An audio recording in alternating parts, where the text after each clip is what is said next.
ተመታ ከዛ በኋላ ሙጃ የሚባሉ ቦታ ማለት ነው ሙጃ ኤግዛክትሊ ሙጃ ላስታካይ ማለት ድብን ያለ ተመታ ከዛ በኋላ መቆም አልቻለም በቃ የሚያቆመው ጠፋ ሁሌ ምንለው ነገር ነው የመንግስት ጦር ትንሽ ነገር ካገኘ ማቆሚያ የለውም እንደ ካርቶን ቤት ነው የሚፈርሰው አሁን የምናየው ነገር እሱ ነው ምልክ አሁን እኮ በቃ በየቀኑ ከወረዳ ከከተማ ከአውራጃ ምናምን እንትን ያለው አሁን እኮ ኦልሞስት ሸዋ ጎጃ ምናምን እኮ ዳርዳሩ እየተነካኮ ያለበት ሁኔታ ነው እና የሚገርም አይነት በዛ ላይ ደግሞ እንትኑ ራሱ የታክቲኩ ራሱ በጣም አሁን ስታየው ብዙ አይነት እንትኖች አሉ እስካሁን የፋኖ ታክቲክ የነበረው ከተማ መልቀቅ ነው ወይም ደግሞ አንድ ቦታ ደፈጣጥሮ እንትን ማድረግ ነው አሁን እኮ ወደ ሙሉ ኮንቬንሽናል ውጊያ የተቀየረው እኮ ነው ያለው ወደ kind of አባሮች እኮ የተካሄደ ነው እና የሚገርም እንትን ነው በዚህ ደረጃ ወሎ አካባቢ ያለው የልጅያሱ ክፍለ ጦር የሚኒሊክ ክፍለ ጦር ምናምን ይባላል በዚህ ደረጃ እንትን ብሎ በአመራር ደረጃ እንዲጠንክሮ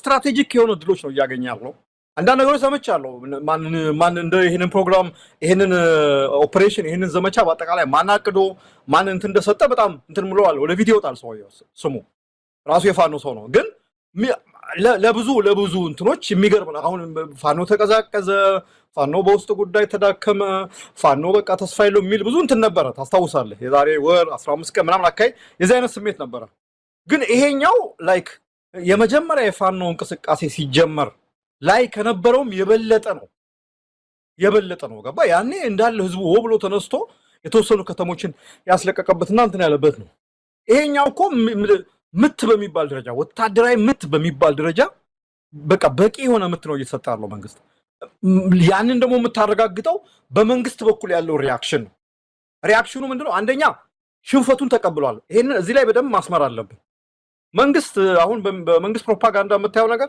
ሽንፈቱን ተቀብሏል ግን ይሄ ሽንፈት የደረሰብኝ እነሱ እንደሚሉት 3-4 ጠመንጃ ክላሽ ይዘው ወዲያውዲ በሚሉ ፋኖች ሳይሆን ከኋላቸው ሌላ ይላል የሚል እንትኑን ሽንፈቱን ወደ ማላከክ ነው ሄደው እና በነገራችን ላይ ይሄም ድል ነው ሽንፈቱን ከዚህ ቀደም መንግስት ምንድነው ጀሌ ጽንፈኛ ዘራፊው ምናምን ይያለ በማይሆኑ ስሞች ይጠራ የነበረው ፋኖ እንዳሸነፈው ተቀብሎ ግን ፋኖን ነገለ ያግዘውት ነው የሚል አይነት እንትን ውስጥ የገባው ግን በአጠቃላይ ስታየው በጣም ስትራቴጂክ ነው በተለይ ደግሞ አሁን ትላንትናና ዛሬ የተገኘው የጋሸና ድል ጋሸና ማለት በሰሜን ኢትዮጵያ ቁልፍ የሆነ በወታደራዊ ቋንቋ ስትራቴጂካዊ ከተማ ነው እና እሱን መቆጣጠር ማለት የመንግስት የመጨረሻው ውድቀት ማለት ነው ከዚህ በኋላ መንግስት ምክንያቱም ጋሸና በሁሉ መስቀለኛ መንገድ አራት መታ መንገድ ማለት ይችላል ወደ ጎንደርም ወደ ጎጃምም ወደ ትግራይም ወደ ወሎም ወደ ታች ዲፕ ለመግባት በጣም እና አካባቢዎቹን ለመቆጣጠር በጣም ወሳኝ የሆነ ቦታ ነው እና ያ በከባድ መስዋዕትነት አሁን ቅድም አንድ ቪዲዮ ስታሳየኝ ነበር የመንግስት ሰራዊት ትምህርት ቤት ሳይቀር ምሽግ አርጎ ባለ በሌላ ኃይሉ ለመከላከል ሞክሮ ተሸንፏል በሚገርም ሁኔታ ማለት እኔ የሚገርመኝ ሜቢ እናነሳው እንደሆነ አላውቅም እንጂ ፕሬዝዳንቱ ማጥፋት እየቻልን ማሸነፍ እየቻልን ለሰላም ስንል የሚል ትዝ ይላል የፓርላማ ላይ ያደረገው ንግግር እና መንግስት ምንድነው ያላደረገው እውነት ለመናገር ብልጽግና ፋኖን ለማንበርከክ ፋኖን ለማሸነፍ ያላደረገው ነገር ምንድነው የቀረው መሳሪያ ድሮን በለው አለ የተባለ የኢትዮጵያ ሰራዊት በለው ባህር ኃይል ሳይቀር አስገብቶ ሞክሯል ከዚህ በኋላ ምንድነው የሚቀረው እና እኔ ባይዞ በጣም እንትን አም ጀስት ላይክ በጣም እየተከታተልኩት ነው አፕዴቶችን በጣም እየመጡልኝ ነው በጣም የሚገርም አይነት ድል ነውና ወሳኝ ነው እኔ ምንድነው አሁን ፋኖ ምናልባት በደንብ ማብራሪያው ላይ መጣበታለን ፋኖ ወደ እንትኑ ማሰብ አለበት አሁን የሚቀጥለው ፖለቲካ እንትኑን መስራት አለበት ይሄ ጦርነቱ በዚህ መንገድ ከሄደ ጦርነቱ እያለቀ ነው የሚሄደው በነገራችን ላይ ጋሸናም መቆጣጠር ከተቻለ አሁን ትላንትና መካነ ሰላምን ጃማ ደጎል እና ወደ መራቤቴ ወደ ሰሜን ሸዋ ነገሩ የመዛመት እንትኑ በጣም እንትን ነው ስለዚህ በዚህ አይነት አቋም ላይ ካለ ፋኖ ሌሎች ፖለቲካዊ ጉዳዮችን ማሰብ መጀመር አለበት ወደ አሁን እንቅስቃሴው የትጥቅ ትግሉ ወደ ሌሎች የኢትዮጵያ አካባቢዎች የመግባት ድሉ አሁን በጣም ሰፊ ነው በፊት ከነበረው እንትን ማለት እና እንደዛ ከሆነ እንዴት ነው ሌሎች አካባቢዎች ትግሉ ሲገባ ከሌሎች የተለያዩ ኃይሎች ጋር ትብብር የሚፈጠርበት የተቀናጀ ስራ የሚሰራበት የሚባለው ነገር ማሰብ መቻል አለበት። አሁን ይሄ የአማራ ክልል ኃይል ብቻ ሳይሆን በአጠቃላይ የሌሎች ኢትዮጵያ ክልል ኃይሎች ኃይል እንደሆነ ነው ማሰብ ያለበት እና በጣም ወሳኝ ነው። አይ ዶንት ኖ በሚቀጥሉት ሰዓታትና ቀናት ሌሎችም በጣም አስደናቂ ድሎችን እንጠብቃለን። በአጠቃላይ ፓኒክ ነው መንግስት ውስጥ የምናየው ነገር። ማነው ምክትል ጠቅላይ ሚኒስትሩ የተስፋ መቁረጥ እንትን ውስጥ እንደሆነ የሚያሳይ ስድቡ እኔ አስታውሳለሁ። መንግስቱ ወደ መጨረሻ አካባቢ መሳደብ ጀምሮ ነበር። ይሄ ወርቅ ሲያነጥፉለት ፋንድያ የሚል ህዝብ ምናምን እያለ ህዝቡን በጅምላ መስደብ እንትኑ ምልክቱ ሲምተሙ የተስፋ መቁረጥ ምልክት ነው እና በምክትል ጠቅላይ ሚኒስትሩ ትላለ። ትላንት ደግሞ ይሄ አብን የሚባል ጥገኛ ፓርቲ ያወጣው መግለጫንም ታየዋለ። አሁን ዛሬ ጻድቃን በኋላ እናነሳበታለን እና ይሄ ነገሩ መንግስት ውስጥ ያለውን ፓኒክ እንት ነው። ከመጀመሪያውም ብለናል። በምንም መንገድ አሁን ባላቸው ወታደራዊ አቅም የፋኖን እንቅስቃሴ የአማራ ህዝብ የጀመረውን እንቅስቃሴ ሊቀለብሱ እንደማይችሉ በጣም እርግጠኞች ነበሩ። ግን በዚህ ፍጥነት አሁን በሚገርም ሁኔታ ነው እንትን የምንለው እያየን ያለ ነው። አሁን የሚቀረው ምንድነው? በሌሎች አካባቢ ያሉ አሁን የጎጃም ፋኖ ትላንትና ሰማ ነበር በመካነ ሰላም በአንዳንድ የወሎና የጎጃም የሚያዋስኑ አካባቢዎች ላይ የጎጃም ፋኖም አብሮ ከወሎ ፋኖ ጋር ተጋግዞ ዘመቻዎችን ሲያካሄድ እንደነበረ ከፊትም ከኋላም ዘመቻዎችን ያካሄዱ እንደነበረ ነው። አሁን ወደ ሰሜን ሸዋ ወደ መራቤቴ ጃማ ደጎሎ እና ካራ ምሽግ አካባቢ ደግሞ እንትን ከተገባ እዛ አካባቢ ያው ፋኖ ጠንካራ መሰረት ያለው ኃይል ነው ታውቃለህ። እዛም አካባቢ ይሄንን እንትን የበለጠ ማስፋፋት እና ለአንዴና ለመጨረሻ ጊዜ የመንግስትን የብልጽግና መዋቅር በማፍረስ መከላከያውን በመደምሰስ መከላከያ ስንል የአብይ አህመድ ስልጣን አስጠባቂ ኃይል ማለት ነው በመደምሰስ ወደፊት መገስገስ ነው የሚያስፈልገው። ከዚህ በኋላ መቆም የለበትም። ከዚህ በኋላ ጊዜ መስጠትም እንትንም አያስፈልግም። ይሄ አገዛዝ እያለ ኢትዮጵያ ሰላም ሊኖራት አይችልም። ኢትዮጵያውያን በሰላም ውለው በሰላም ሊያድሩ የሚችሉበት እድል በጣም ዜሮ ነው እና ይሄን ነገር በጣም ማፍጠን መቻል አለባቸው። ሌላው ምንድነው? በየከተሞች ውስጥ ያለው ህዝብ ፋኖ መጥቶ ነፃ እስኪያወጣው መጠበቅ ብቻ ሳይሆን በተቻለ መጠን በከተሞች አካባቢ ለምሳሌ ደሴ፣ ሌሎችም ከተሞች ገና የተከበቡ ከተሞች ወልዲያን ጭምር ሌላም አዲስ አበባም ጭምር ያለው እንትን ራሱን ለትግል ማነሳሳት ማዘጋጀት መቻል አለበት። ዝም ብሎ ጠባቂ መሆን የለበትም እና እኔም ብለው ይሄን ነው እና በጣም የሚገርም አስደናቂ አስደማሚ ድል ነው መሳይ።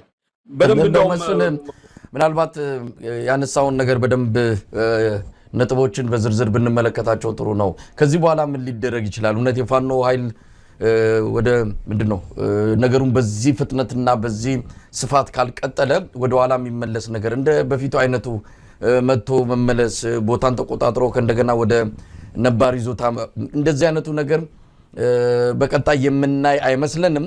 ግን እንዳይመጣ መደረግ አለበት። ድሉ በላዩ ላይ እየጨመረ መሄድ አለበት። እድገቱን ማሳየት አለበት። አሁን ቀደም ሲል ሁላችንም ያስደነቀን ነገር አለ። በተቀናጀ ሁኔታ ቦታ በማስለቀቅ ተቆጣጥሮ መቆየት። አሁን እንግዲህ ሁለተኛ ሳምንቱ መጣ። እነ ሙጃ ሌሎች ከተሞችንም ተቆጣጥሮ እያስተዳደረ ይገኛል። መካነ ሰላምንም እንደዚሁ በመካነ ሰላም ያስነሱት አቧራ ነበረ። እሱን አቧራ እንዲሰክን አድርገው እያስተዳደሩ ነው ያሉት። ስለዚህ እንዲህ አይነቱ ነገር መቀጠል የሚችለው በምንድን ነው? በተለይ ጎጃም፣ ጎንደርና ሸዋ ተመሳሳይ በሆነ ዘመቻ ውስጥ ተመሳሳይ በሆነ የማጥቃት እንቅስቃሴ ውስጥ መግባት እንዳለባቸው ይታመናል። መስፍን እንደው ጋሸናን በተመለከተ ጋሸና በጣም ቁልፍ ቦታ ናት። ሰሞኑንም ከሌሎች ባልደረቦቻችንም ጋር ስናነሳው ነበረ። ጋሸና ቀላል ስላልሆነ አገዛዙ የሞት ሽረት ትግል ነው የሚያካሄደው። ዛሬ እንዳየነውም ከሆነ ከባህር ዳር ጦር ወደዛ እያስገባ ይገኛል። አሁን የምንመለከተው ቪዲዮ ከባህር ዳር የተላከልን ነው። እንደምታየው በጣም ከፍተኛ ወታደራዊ ካሚዮኖች መሳሪያዎችን የጫኑ ሬሽን የጫኑ ሰራዊት የጫኑ ከባህር ዳር በጎንደር መስመር ወደ ወሎ እያመሩ እንዳለ ነው የሰማነው። ምናልባት መንገድ ላይ የመቆረጥ እድል ወይም ደግሞ አደጋ ይገጥማቸዋል ተብሎ ነው የሚጠበቀው። ይሄ መረጃ የደረሳቸው የፋኖ ኃይሎች እንግዲህ ስራቸውን እየሰሩ እንደሚገኙ ይጠበቃል። ግን ከመኮድ ካምፕ ከፍተኛ ቁጥር ያለው ሰራዊቱን እያንቀሳቀሰ ነው። የጋሸና መያዝ ወሎ ላይ ያለው ሁኔታ አገዛዙን በከፍተኛ መጠን ነው ስጋት ውስጥ የጨመረውና ይህንን ጉዳይ እንዴት ታየዋለም? ጋሸና ከተያዘች ላሊበላ ይቆረጣል። ወሎን ሙሉ በሙሉ ከእጅ የመውጣት ነገር የማይቀር ጉዳይ እንደሚሆን ጥርጥር የለውም። ታስታውሳለህ እንግዲህ የቀድሞ መንግስት የደርግ ሰራዊት ትግራይን ከለቀቀ በኋላ ነው የጦርነቱ አጠቃላይ ሁኔታ እየተቀየረው። ሽሬ ላይ ተመታ። ሽሬ ላይ ሲመታ ትግራይን ለቆ ወጣ።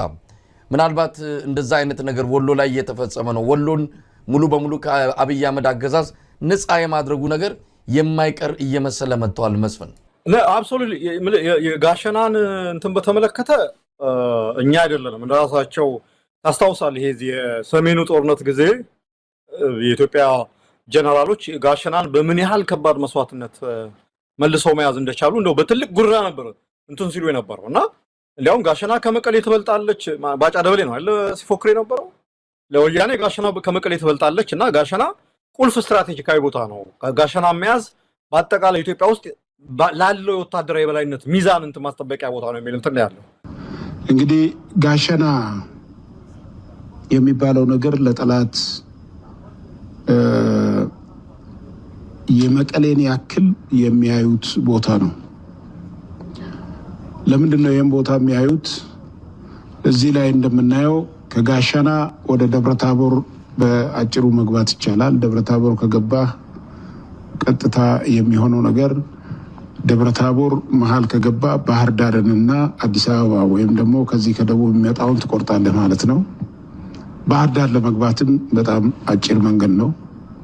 ከዛ በተረፈ ወደ ደቡብ ለመሄድ በተለይም ከጋሸና ተነስተ እነ ኮንን እነ ወረኢሉ ወረይመኑ እያልክ ወደ ሸዋ ለመግባትም በጣም አጭር መንገድ ነው። ከጋሸና ተነስተ ወደ ወረኢሉ እና ወደ ምስራቅ ለመሄድም በጣም ቁልፍ ቦታ ነው። አራተኛው ከጋሸና ተነስተ ወያኔ የዘረፈውን ነገር ከጋሸና ተነስቶ ላሊበላ አድርጎ ከላሊበላ ኩልመስክ ሙጃ አድርጎ ወደ ኮረም ይገባል። ከዛ ከኮረም አላማ እንትን ማይጨውን አድርጎ ወደ መቀሌ ለመግባት ያስችለዋል። ከጋሸና ተነስቶ ላሊበላ መሪ ወንዝን ተሻግሮ ሰቆጣ ይገባል። ከሰቆጣ አበርገሌን አድርጎ ሳምሬ ወደ መቀሌ የሚገባበት መንገድ ነው። ስለዚህ ከዚህ ከጋሸና ተነስቶ የያዘውን የወልዳያን ቦታ በሚገባ ለመከላከልም ከዚህ ተነስቶ ማለት ነው ወልዳያንም ከሩቅ ለመከላከልም የሚያስችለው ቁልፍ መሬት ነው። ከዚህ የተነሳ ጠላት እዚህ ቦታ ላይ በሌላ ቦታ በከፍተኛ ምት ሲደርስበትም ከዚህ የተወሰነ ኃይል ይቀንሳል እንጂ ሙሉ በሙሉ ኃይሉን ሳይቀንስ ጋሸናን እንደ ቁልፍ መሬት ይዞታል ማለት ነው። ይሄ ከጠላት አኳያ ነው። ከኛ አኳያ ስናይ ጋሸናን በመያዙ በአጭሩ ወደ ተለያዩ አካባቢዎች መሄድ ስንችል ዞርን የምንሄድበት አይነት ሁኔታን ፈጥሮናልና ስለዚህ ጋሸና የሚባለው ለጠላት እንደ መቀሌ የሚታይ ቁልፍ ቦታ ነው ማለት ነው። ሌላም አንድ በቅርብ ሹመት ጀነራል የወታደራዊ ማዕረግ ሹመት ሲሰጥ ያለፈው ጀነራል መስሎኝ ነበረ፣ ግን ዝም ብሎ ቲክቶከር ነው። እንደው በቃ ስነግራቸው አልሰማ ብሎ እያለ ሜቢ ሰምተዋል አይተዋል መሰለኝ ያን ቲክቶክ ላይ ነው ያየሁትና እንደው በቃ ያን ቦታ እዛ ቦታ ላይ ከበድ ያለ ወታደር አስቀምጡ ብዬ ስነግራቸው አልሰማ ብለው ይሄው አስቀሙ ምናምን እያለ እኔ እኮ ማለት ስለ ብልጽግና በነገራችን ላይ ቴምፕሬቸር ምን ልካባቸው ሰዎች አሉ። አንዱ